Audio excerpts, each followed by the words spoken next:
Hi, I'm Aurora Winter. This is the VIP Marketing Mastermind. Well, obviously sales is part of marketing, right? So I invited Marc VonMusser to take us on a journey and discover what it really takes to be an awesome salesperson, what's involved, and also how you can move into being a salesperson and having a lot of income while having a lot of integrity. Marc invites us to think of sales as service, and I love this approach. You're going to enjoy this. I'm Aurora Winter, the author of Marketing Fast Track and several other books. This is a VIP Mastermind, and I'm ever so delighted to have Marc VonMusser here, adding content to us about evolving your enrolling conversation. And who better to talk to us about sales and enrolling conversations than one of the best salesmen that I know of, but a salesman who really comes from the heart. So he has done over 500,000 sales calls. He has knocked on the door of over 10,000 homes. He has invested hundreds of thousands of dollars in sales training and not just listened, but then gone out and field tested it to see what worked, what didn't work, and to improve it. And he comes from the servant's heart. So his sales is never manipulation, it's always service. So I really wanted him to add value to this room by sharing what he's learned about servant selling. Awesome. Thank you for having me. Yeah, thanks for being here. So what got you interested in selling? That's a lot of selling. How crazy are you? Very much. I actually started very young when they would do the sell candy and then you could win something. And so I literally, when I found out, wow, you mean I don't have to pay for the stuff? And I would just go door knock. It made all the sense in the world. So I just, if I could make a lot of money in less time, that to me made a whole lot more sense than getting paid by the hour. And so that's how I started, and I was very good at it. So Were you very good from the get-go? I would say I was, but again, it gets back to something Chad said, and that was because I was consistent and I knew my outcome. So I would Chad just keep said doing it, I already know it. Touche, mic drop for the win. So, yes. That was brilliant. It was.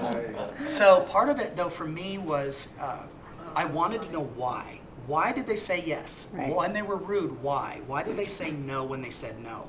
I was more intrigued by the process than I ever was in actually doing it. So I looked at it almost like an engineer does at a problem. I looked at the sales process and what worked, why it worked, where it came from, who invented it, what styles, why it didn't work. And I realized very quickly that most of the sales models that people look at today came from the Fuller Brush Company, door-to-door selling, which was very successful, the insurance programs of the 50s and 60s, and then those variations were high forms of manipulation. And so it was generally feature-based selling, meaning let me show you my features and benefits, and then based on that, you're going to want to buy. And so, but the difference in that, something changed along the way, and it was the buyer. Okay. The buyers, and you guys want to write this down, the buyer today has evolved. Yeah. My question to you is have your sales approach, your enrolling, because the buyers now have buyer defense response. When you walk in a store, every one of you have them too. A few of them, so you know, when you walk in a store, hey, can I help you? What's your response? No, just looking. Just looking. The other part too, if you're ever on a phone call or something you want and you want to get out of that call, this is really great. Let me talk to my wife. Let me talk to my accountant. I'm going to get back to you. And so the buyer has evolved. If you are ignorant to that one truth, all the selling in the world that you try and do, that's one of the reasons you're so frustrated and why most people have a phobia about selling. And not only that, but the internet has Yes. evolved the whole conversation. Because now, in the olden days, the salesperson right. had the information. They were kind of like the internet, coming door to Yep. door, telling you about the Fuller Brush or giving you information about something that you didn't know about. And now, the buyer has more information often than the salesperson. They can research the car. They know all about where they can get that car with that many miles and that color and da-da-da-da-da-da.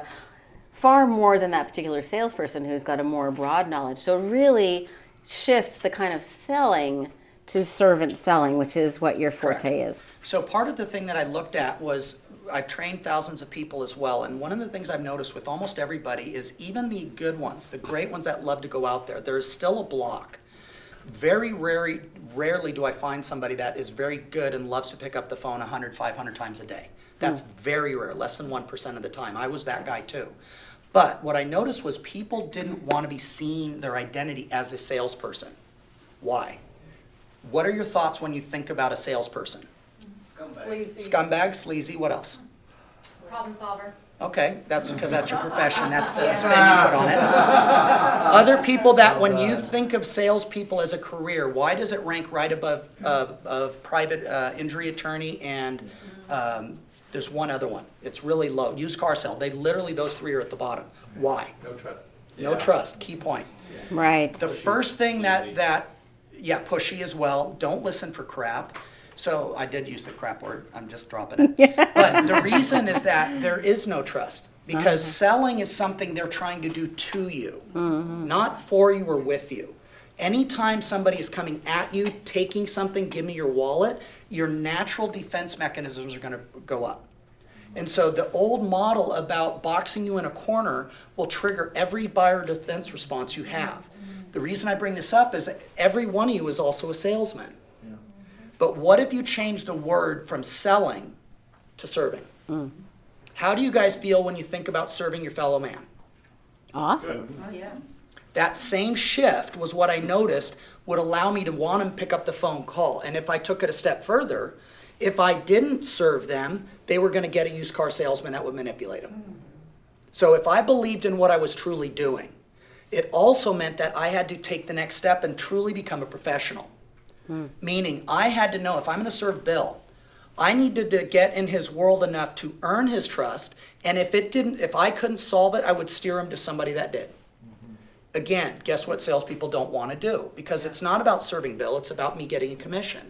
You feel it and I feel it. But if I'm here to serve Bill and he knows that at my core, he's going to want to do business with me now. He's also going to go ahead and have other people contact me. And so that's what I call exponential explosion. But again, I'm willing to serve him, period. So if I could give anybody, you guys, some advice, I would throw it out to you, whether or not you're working in with what you're doing. How do you serve your client? What problem do you solve for them? Do you care enough about them to ask questions to truly understand that you're serving them? So I would challenge you as well as a good attorney. Imagine, or you're a doctor, going into the doctor's office and they skip the discovery phase. We'll just amputate. Yeah, let's just, hey, I get It worked paid. on the last guy. I get paid $30,000 for doctors, for example. If you get a C-section, as a doctor, I can't remember if it's $30,000 or $100,000 that you get paid. But if you do a vaginal birth, you get $3,000. Guess which one doctors want to do? Wow. What is truly serving the woman? Wow. That's horrific. Yeah. Now that same approach happens in sales. And that's why people have that feeling. So the quickest way to turn it around so that you will love doing that, how do you feel about you with what you guys, everyone in here has a servant's heart or you wouldn't be here. But when you're doing, your story was magnificent. And when you share that with people, if you don't, how many people, same thing for you, are you going to let sit out there in the darkness not knowing that there's a way out of that pit? And when you can identify that problem and show them there, now you can build trust. Now you can find a way to serve them. So I really like what you're saying. So we want to focus on what problem that you solve. Yes. And as an entrepreneur, you want to be in the business of solving problems at a profit. And even though you solve many problems, you don't amputate just anybody, even though that might have been what the last person needed, right? So we want to solve that particular person's problems in the way that's most appropriate and most helpful for them, or like you said, refer. You want to talk more about that? Sure. Let me point out one other. Profit? Yes, for sure. Because again, that's another sticky point for people that come from this place is they feel dirty if they're getting paid. They're afraid to ask for the money. So who would like to find a real simple way to get around that too? Okay. So one of the things that happens is that if you give two kids a bike, one has to have a paper route and he earns it, and one is given to it for nothing. Guess which one kicks the bike and guess which one uses the kickstand? So if you were giving away your value and the client does not have enough skin in the game, they will not utilize it at the level they will if they have skin in the game. So if you are doing that, you are not serving your client. I used to get in real estate, I would get 8% on my commissions. People say that's impossible. No, it's not. I did it. Do it. Because I added so much more value that if I could get you an extra $50,000 and you believe it, I get 8%, he gets 6. Can I have the listing? Mm-hmm. And all I have to do now is prove it. You get an extra 50 grand, I get an extra 2 points. Deal? And I would show them. And so, but I also committed to a higher level of quality of standard. Mm-hmm. And so when I'm willing to go the extra yard and I understand emotional selling, I understand creating an emotional experience, starting from my ad copy with my photos, there, you know, using video, getting the buyer to have an emotional experience and creating a buying frenzy and a bidding war. That's how I did it, but I was serving at a higher level. I was there to get that outcome. So when if you're looking at, I feel dirty or icky, you need to recognize that you are not serving them by giving it away for free. And I also like what you said about an emotional buying experience. Yes. So part of what we're doing in this weekend is helping you connect with emotional stories. Because people buy for emotional reasons and then they justify with their logic, right? So you want to connect with the person with your emotional story, get on the media and PR with the stories, but connect with the heart, because that builds trust, right? When Mickey was sharing at the front of the room and she was willing to be vulnerable and authentic, what happened? I went, oh, she's just like me. Mm-hmm. And I also went, I trust this woman. Yep. Right? And so that trust, that speeds up everything. That makes such a huge difference. And if you're always trying to be perfect, then you're subtly sending a judgmental energy into the energy space. Whereas if you're okay with yourself and you're willing to be authentic and real and vulnerable, then you're subtly sending the energy field like you're okay too. I'm okay, you're okay. Accepting, you trust yourself, they will trust you. And there's no manipulation happening here at all. And so I like what you said also about the features and benefits. When you're talking about features and benefits, you're missing the point, because people are going to buy from you because they trust you, they like you, and they have the sense that you're going to give them a solution. But oftentimes people, really what they want is they want an experience. Mm-hmm. You know, they want to go to Italy. They want the experience of being in a group of VIPs. Like, this is a very exclusive group of people who are here. They want an experience of being honored for who they are. And if you're just talking about a lower level of thing, yes, they want that too, because that's how they're going to justify to themselves that it's a business expense, or justify, you know, that they could submit that to their husband or their business partner as a legitimate business expense. But really, that's not where the sale happened. That's where the sale was maybe justified. But they're buying because they fell in love with Mickey, fell in love with their story, went, wow, I trust her, I love her, let's go, right? Or they fall in love with Bill or Jenny, or any one of the people in this room, and then 2 seconds later, mentally think the blue reason why. That was cool. Yeah. The other part too, guys, is you're always selling something. You're selling either a belief, you are selling a solution to something else, you're selling yourself. So again, if I'm going to serve everybody and I think that selling is bad, I'm introducing some really negative energy. It's why that key shift about I'm here to serve makes such a big difference. The other part too is I will challenge any of you that, Mimi, people do not pay you a dime to go ahead and buy a coach. That's not what they want. Mm-hmm. They don't hire you to do an executive training. That is not what they want. And everybody is selling coaching. They're selling executive training. They're selling a book. They don't want a book. They want to feel. They want a solution to their problem. They're going to hire Bill because their company is at risk.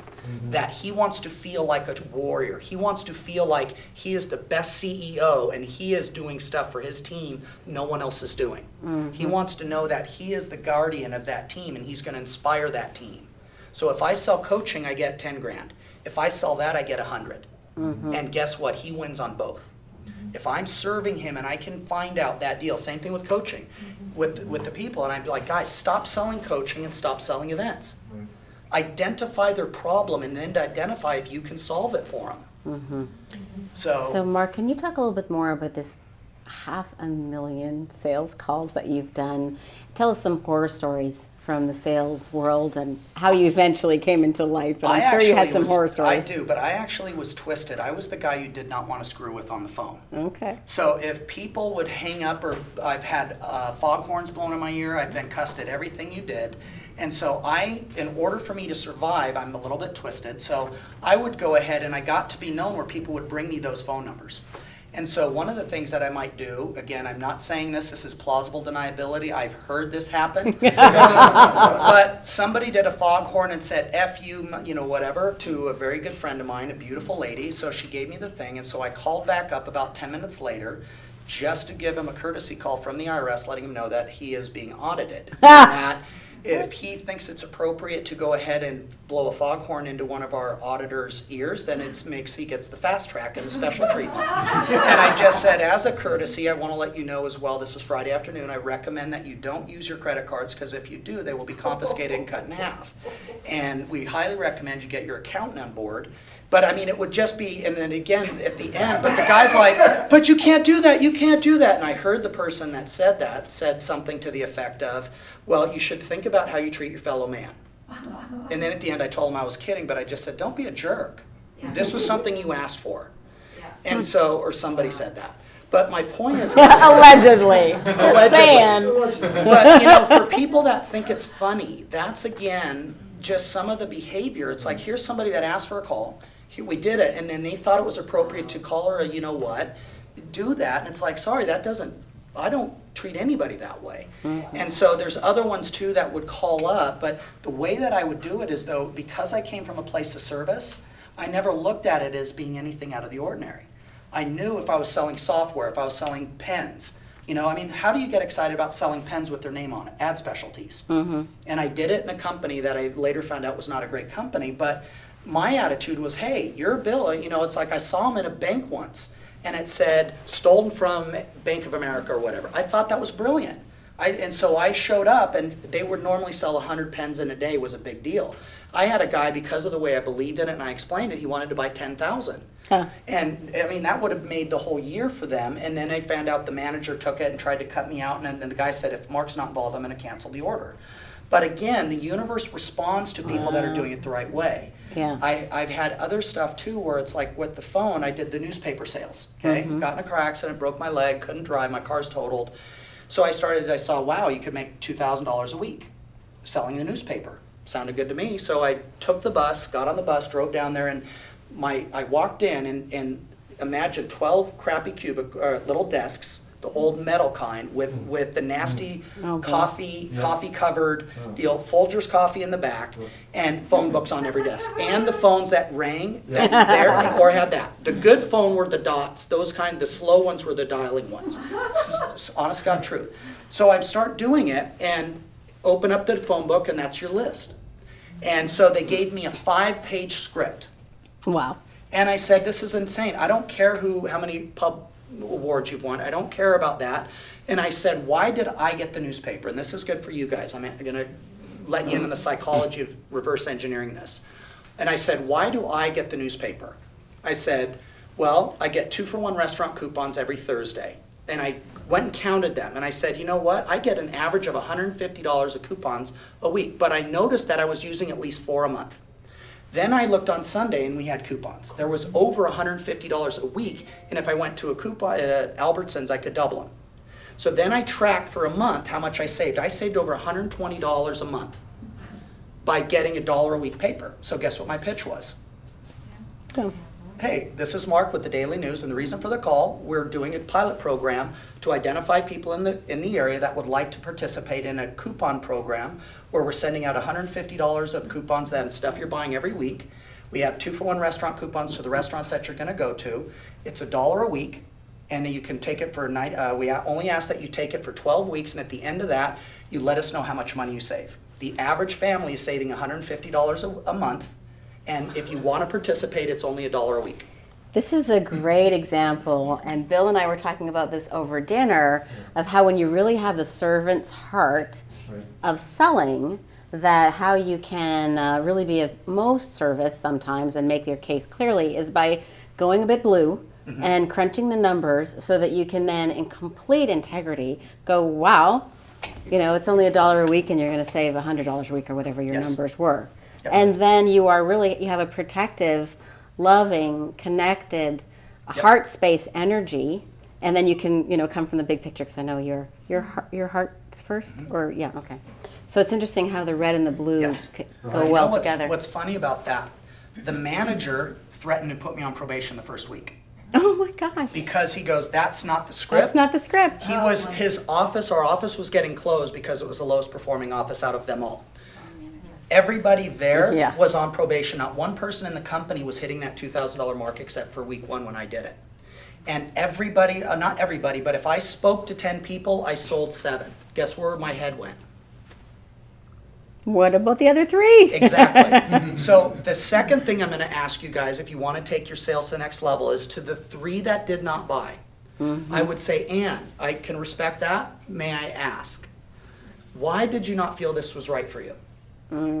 It's a no-brainer. It's $1 a week. You can save at least $100. If you're single, you're saving at least $100 a month. Why? And she would tell me, well, Mark, thank you for asking. She says, I'm retired.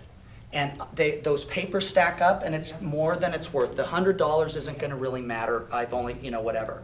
So then I said, okay, Boy Scouts can make money. And so I called the Boy Scout troops. And I said, you guys still do paper drives, correct? And then they said yes. And I said, okay. So then I would call Ann back, and I'd say, Ann, if I can get Boy Scouts to come and pick up every paper, would this work for you? Guess what she said? Yes. So then I got down to about 8 or 9 out of 10. Then I wasn't getting the Spanish. So guess what I did? Learned Spanish. I translated into Spanish. Hola, este es Marco de The Daily News. La razón por que la leemos es porque yo tengo una promoción. And I went through the whole pitch. Wow. And they either said yes or no, because it was such a small pitch. Wow. And all of a sudden they were buying it. And so, but the long story short, because I came from that place and constantly, what could I do? Simple thing is just selling the newspaper. So then this went on. I got threatened every single week. Mark, you have to follow the pitch. I taught it to everyone else, and our sales went through the roof. Right. After I got my cast off, I got my car back, and I went back to real estate where I was making good money. All of a sudden, it's like I get a call a year later. Hello, is this Marc VonMusser? Yes. Hi, this is Angie with the Daily News, and the reason for the call is we have a pilot program we'd like to invite you to. So it's only $1 a week. Would you like to participate? So I started laughing, and I said, Angie, that's really interesting. I'm curious, what office are you out of? She goes, Woodland Hills, the main office. And she said, oh, wow. And she said, yeah, we have to say this. And I said, oh, interesting. I said, I wrote that script. And so when she did, she goes, oh my God, everybody buys. And so we had a conversation. I said, who's the manager? And she told me. I said, I don't know him. I said, who's he work for? Well, the vice president of sales and marketing. Guess who it was? I don't know, your wingman? The manager that was writing me up and threatened to fire me because I wasn't doing it. And again, the company was so impressed with how skyrocketed the sales. They'd never seen anything like it. Wow. And so it's so powerful if you listen. So I want to just underscore some of you gave us so much content there. So one of the things that he said is he was closing 7 out of 10, but he got really curious about the other 3. So I really invite you to take on this willingness to ask, would you be willing to share with me why it wasn't a fit for you? And instead of like, oh my God, I'm being personally rejected and I hate to ask them why, no, be willing to do what Mark demonstrated and ask, and then see if you can solve that problem, which in this case he solved, in a simple way that was win-win. And then, he solved it again by learning how to speak Spanish, but he wouldn't have known that if he hadn't been willing to ask. So I think this is really easy to do, and it does require a certain amount of courage and a more playful or curious or investigative approach. I think somebody put curious into the room this morning. So to be curious why it's not a fit and explore that can really explode your sales. The other part too is don't get defensive. Yeah. But no, wait, Mickey, I said if you do that, the conversation's done. Right. And I've taught this to countless people. A friend of mine that I taught, he mentored under me as well. He watched me go into a room. How many of you would like to walk in a room with 50 people and get 60 tickets? There you go. Yeah. That's how you do it. Because there are people that chose to skip out of the room because they don't want a sales pitch. They need an advocate. They need somebody that is going to listen, that can listen enough and care about them to solve their problem. So I would go walk into a room where our company had been banned. They were not allowed to walk in the door. Don't even come, don't even bother. And I would reframe them on a question. I'd say, I can appreciate that. I'm not him. If I'm able to come and add massive value to your team and show them how to double their sales in the next 6 months, will you at least give me an hour? And I would have people in there, and these were hostile audiences in the whole room, and people not even there signed up. So there's a power there. And so if you guys come from that place, each one of you, your competition doesn't know what I'm sharing with you. And if you do that, you're going to have to step back and look, because like even at the newspaper though, I stepped back and asked, why do I want it? Yeah. And again, a lot of times I want to sell you what I think you need, but I didn't care enough to ask you what you really want. Well, see, this is why the reframe that you started us off with, don't think of yourself as selling, think of yourself as serving, really takes away the defensiveness. Correct. Because you didn't fail to make a sale. Oh, You have an opportunity to serve, and you just haven't discovered, exactly how to do it. So it can be genuinely curious. Now, why isn't this a fit for you? And then see if you can serve them. And you're not going to serve everybody, but maybe they just have a simple thing they need, like the Boy Scouts picking up the paper. I even had this before where a guy came through, and we were very much like you did in Cancun. He came through and he lied on his intake, the form that said how much money he made. And then I got together with him, he put the least amount of money that he made, which was technically true. And I'll tell you why in a second. Said he only made less than $50,000 a year. But I got together with the guy, and he was just the coolest guy. And he was his presence was there. And I went through and I just said, hey, look, my job is not to get you to buy anything today. My job is simply to go ahead and find out if this is going to add value to you. My job is to give you enough information so that you can make whatever decision is best for you and your family. Fair enough? He said, yes. So as I'm going through my qualifying, tell me about why you came today, what were you looking for? He said, well, my wife saw this, and I don't know, it doesn't look all that great, but there was, but he was really good, and we started to bond. And then he started to tell me as he goes, okay, here's the deal. He goes, I sold my business last year for $200 million. He goes, that's my cut. And he goes, I just bought a boat. He goes, I bought a boat. My boat was $5 million. I have a jet. I have a helicopter. I have houses all over the world. And he said, I didn't say that because I don't need the sales pitch. He went through this whole thing, and at the end, I told him, I said, look, what we offer today will benefit 99% of the people that come through here. And to be honest, this will not improve your life one iota. I'd say, I'd love to tell you otherwise, I don't see it. And he stood back and he goes, that's interesting. And I go, I don't see it. I go, there's nothing you can't do. And he goes, well, let me tell you the other half of the story. He goes, I didn't tell you the whole truth. He goes, I've got 2 daughters graduating college, and I've been scratching my head trying to figure out what can I get them. That's why I'm here. Because I want to give them a little taste of the great life that's available if they work hard. But I don't want to give it to them on a platter. And he went to tell me this. And afterwards, again, guess what he did? He said, give me the 2 best of whatever you have. Now, everyone else thought I was lucky. But they would have never been there in that communication. And that's the thing with you. What if 90% of the people that you're talking to have that buyer defense mechanism up, and the way you break it down is with honesty, authenticity, and caring. And there's no defense for that. But when it's in the hands of skilled people, it's power both ways, because you can add value to them that no one else will touch. Especially with what I've heard from you, the different people in here. Same thing, Tim, with your book. That's what's missing. Everyone has a formula. How about you just stop the act and care? And be authentic. Because if they don't feel you care, nothing else will matter. And yes, you can do it. The normal, when you used to do that, you used to have to talk anywhere between 30 and 50 people on the phone if you were selling newspaper to get 1 sale. Wow, it's a lot of talking. Yeah, it is. And that's why, and then again, the sales training is manipulate how to go ahead and manipulate more, box them in a corner. If they don't say yes, and then we feel dirty, so we don't want to do it. So we pull ourselves back, and now we want someone else to do it. So the selling process is actually, people think service is weakness. It's the highest form of strength there is. When I can serve and use my skill to make you a better person and do it with a place of vulnerability and care, that is so rare in this world. So, well, Daniel Pink wrote a great book that I recommend you read called, To Sell is Human. And he tells so many great stories in there. And I love the one about, which you started off with, what do you see when you imagine a salesperson, all those words. And that we typically think of a used car salesman. And so he went to used car sales lots and found that the one that had the old type of selling he was there all day Saturday, and there were 3 customers who came by. One of them had really bad credit and couldn't buy anyway, and they came in an old beater truck. And then he went to another place on another Saturday, and they had 3 people through per minute. And they had the computers that were facing towards the customers.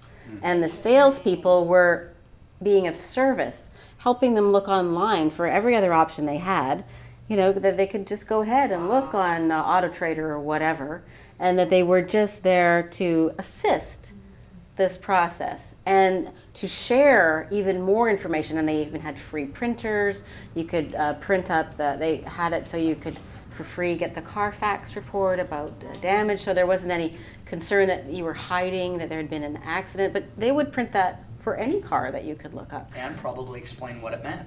Yeah, and what happened was that servant selling produced phenomenal results. They were flourishing. And the old style, the manipulative selling, which we think of as the used car salesman, they were dead. And so actually being a servant salesperson is much more lucrative and profitable, and you can feel clean at the end of the day, like you really contributed to people. There's 2 other things I wanted to add, because being authentic and trusting is only part of the equation. Because there are a lot of really good people out there, yet they're missing the second piece too, which you just touched on. That is, you must be a professional in your area of expertise.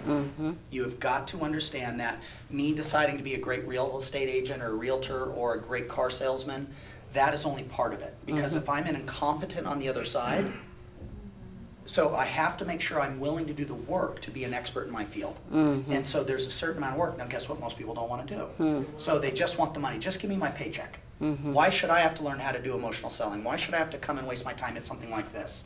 Why should I go ahead and raise my skill to the next level? And so when I did that, I had that compulsive desire to serve at a higher level. Right. So when they have that, my authenticity, and I'm also an expert in my field, that's a powerful combination. And so that's when it gets fun.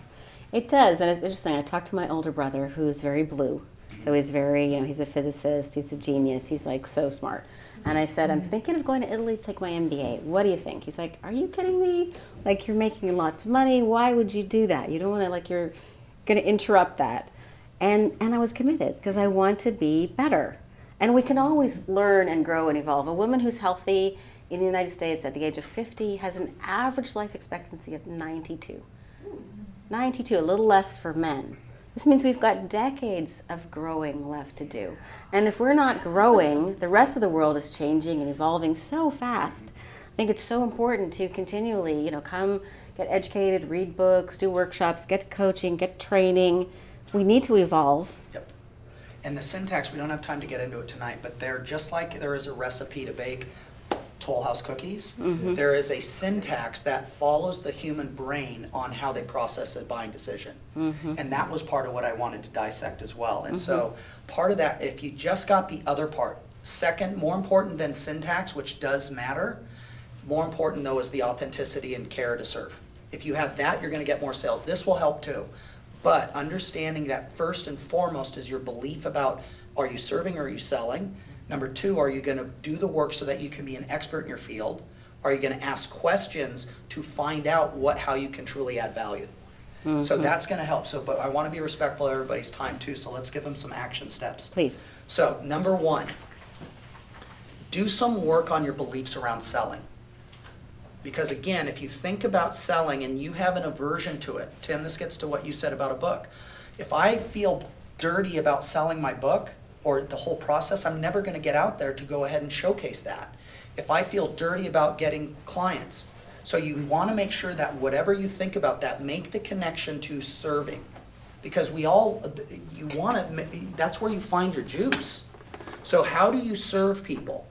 Number 2 is also to recognize, what are you really solving? Ask yourself that question. For Bill, he doesn't sell executive coaching. He solves problems. And again, you're not a martyr. You're an entrepreneur. You are somebody here that you must get skin in the game from the other client. It is a must. Don't shortchange, because if they do it for 50 bucks, 100, if 500 would have got them into action, then that's what it should have been. It might be $5,000. If I help, for example, as an attorney, if I can help you avoid a bankruptcy, how much would that have saved you? If I can help you avoid a divorce, and I could go ahead and save that billionaire $1 billion check, it would have been well worth paying me $100,000 or $500,000 as an attorney to get those two to reconcile. So, but again, people, well, I charge $500 an hour. Wrong question. You should price your service based on the value of the problem you solve. So for example, with you, how much do you think it would have been worth me when I was in the bottom of that pit? For somebody to show me the way out. For me, it took 7 years. If somebody could have shown me how to do that in 6 months or in 3 months, would it have made sense to have somebody guide me out? So you guys want to be clear on what problem are you solving? And then third is going to be, what skill do you need to help them do that? And you might already have it, you probably do. But part of what she's teaching you is how to go ahead and frame that. Because if you can't articulate your value, you will not get it on the paycheck. If you cannot clarify and pull out that problem, you will not get paid what you're worth on the back end. So just be aware of that. But if you guys focus on that, you're going to have clarity on how to frame your offer. Nice, how to talk about it. That's really great. Yeah. Some action steps there. And I'd like to underscore again, being curious. Yep, huge. Why didn't they buy? It takes away the dark energy. Yeah. Oh, they said no to me, why? And I taught that to another person who mentored under me. He watched me go in and close an entire room and get people not in. He assumed using the same words he would get the same result. And he didn't. He walked into where he went to teach sell coaching, no one would buy because he was talking at them. So I had him take his script, put an arrow wherever they dropped off and ask it this question. May I ask, why do you not feel this is going to serve you? Please be honest. It's not going to hurt my feelings. After he got 40 no's, he had the code. We rewrote the script and then became the #1 person out of 150 salespeople for the next 2 years straight. Never missed it once. Wow. It's that powerful. Your consumer and the no is the key. The only thing probably that I would add on that is that if you get a yes, you want to ask the same question. Somebody wants to buy, may I ask? Right. Why did you decide to move forward with me? Yeah. Because they're going to tell you as well. And you want to identify both. And it may not be what you thought. That is absolutely correct. Yeah. And also, to Jennifer's point with you, it wasn't your sales pitch that got her here. It wasn't your scripting. It wasn't anything else other than that she knew your heart had her best interest. Right. And that's why I'm here, and that's why I would wager a lot of these people. Yeah. Speed of trust. Absolutely. Yeah, yeah. First thing you'll lose if you go use car salesman on them too. Exactly. How's our time? We're done. Good? We're done. That's a wrap. Okay, so as we're wrapping up here, any final words that you'd like to share? Absolutely.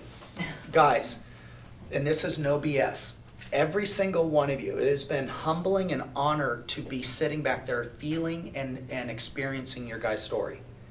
If there's one thing too about the story of the leopard, every single one of you is not an accident. You are divine perfection exactly the way you are.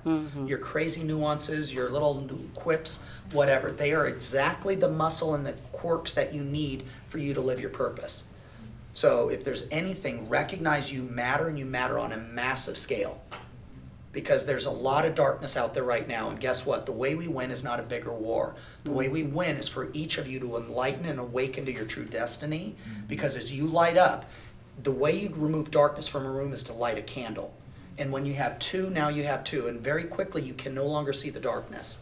That's how we're going to change the world. So you absolutely matter. Your book matters. You matter. You matter. And collectively, when we can awaken the human spirit in other people, we matter. And there's nothing more powerful than when you watch that people get it. That's why you do what you do. Love it. So Give them a big thank round you, of guys. applause. Thank you.